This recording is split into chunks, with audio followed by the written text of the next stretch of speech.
welcome Emily Pachuta, Chief Marketing and Analytics Officer of the Americas at Invesco. I took some time off as a filmmaker and as a writer when I had my children. And I met somebody at my daughter's preschool who worked for Merrill Lynch. And they needed somebody at Merrill at the time to be like an editor part-time, right? It was perfect for me. I went in there, I knew nothing about the business. I knew nothing about products and services and things, and yet I was being tasked to write about them. And so you had to ask a ton of questions and not be afraid to admit that you didn't know. Some women that I'm friends with, that I mentor, there's no one single path. Right. Like there's not, right? Of course there's the path of, graduate with a bachelor's in marketing and go to business school. And like there is that path. That's a very wonderful path for people for whom that's how their life happens. And hopefully that gives, women of all ages and backgrounds confidence that, they can build the career that they want and that makes them happiest. And there's no single path. Be happy and successful, and you were smart and you could do things, and you'd have bumps and failures, but that nothing was the be all and end all. You have to find the joy in what you're doing and what you're creating. It's a science. Yes, it is very much a science, but it's also a creative pursuit, and that intersection of art and science, just remember it should be fun. Curiosity and being just interested in other people and why they do what they do has just been something consistent.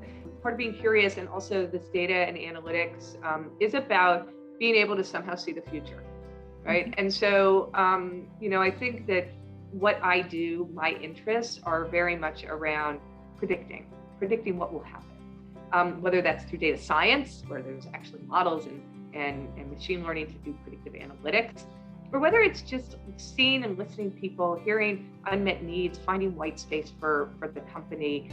I just think this idea of seeing or being able to anticipate the future is a superpower. Empathy is probably the most important. Curiosity. I want to be surrounded by curious people. I actually want to be surrounded by people with more knowledge and more intelligence than I have. And I always like to be learning, so I like to learn from people that are my peers, people who are in my organization, et cetera, and I can learn from people at every level. Being a good communicator, though, is also important. I know that may seem more like a hard skill, but it's a critical hard skill. A better and better communicator over time, I think, is something that's very important. I think that mentoring, really formal mentoring relationships, need to be very much driven by the mentee and not the mentor. Understand the accountability that you have to making the relationship successful. A mentor is not a therapist. Right. A mentor is not someone who's going to get you your next job. A mentor can help shape thinking that already exists for you. The best relationships are when there's some clarity of thought or direction coming from the mentee. They were going from, what was known as Wall Street to Main Street, right? So the brokers, to being more upmarket wealth managers. Now, you could have done that through marketing and just said that you were that. But first, they did really fundamental changes to everything in their business, right?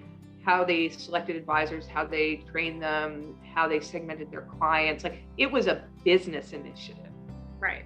That became a massive and one of the most successful in the industry brand initiatives of Total Merrill. And what that taught me is marketing can be extremely powerful if the business work has been done.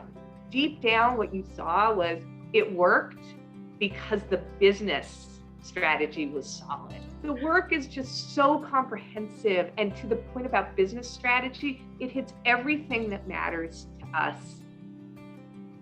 Team of Teams, which is General Stanley McChrystal's book on leadership and the lessons he learned as a general, and how old hierarchical ways of working stopped as wars became more complex and decentralized, and sort of how those lessons apply to leadership and empowering people who are closest to the work, right? It really is transformative for anybody who grew up in a hierarchical leadership structure, which most of us did, and how that is no longer going to work. Not just because people don't enjoy that, but also because you can't know the nuance of the client and the client experience from a high level. You have to trust and empower people who are closest to those experiences.